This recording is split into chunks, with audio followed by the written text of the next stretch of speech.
तर आता आपण इथं औषध सोडलेलं आहे ना, हम्म. सॉइल एनर्जी आपण सोडले त्याच्यामुळे बघितले आता बघा, आपण बघू शकतो. अपटेकचं काम चालू होतं. सर काय बदल झाला म्हटले तुम्ही? पोंगे स्पीडमध्ये निघाले. हां हां, तिकडे थोडी डाऊन आहे, इकडे जास्त निघाले.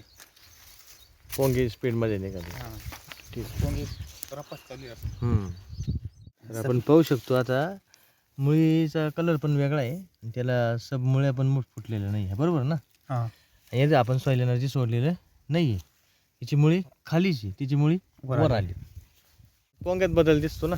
इकडं पोंगे कमी प्रमाणात निघले, बरोबर ना? हां सर, आपलं नाव काय? अमोल आबासाहेब लांबकडे. बरोबर. तुम्हाला सॉइल एनर्जी सोडल्याचा रिझल्ट असा वाटला ना? चांगला वाटला. बरोबर. तुम्ही अजून बेसल डोस नाही भरला कशाला किडी लागली? की आमचा जो तुमचा नाही तो भरला. भरला नाही. तेवढं दिलं तुम्ही. आता आमच्या कॉम्बिनेशन भरलं तर तुम्हाला नक्कीच हां, ग्रोथ व्यवस्थित होणार. बाकीच्या शेतकऱ्यांना काय सांगू शकतो? तुम्ही सॉइल एनर्जी सोडू शकता, काही अडचण नाही.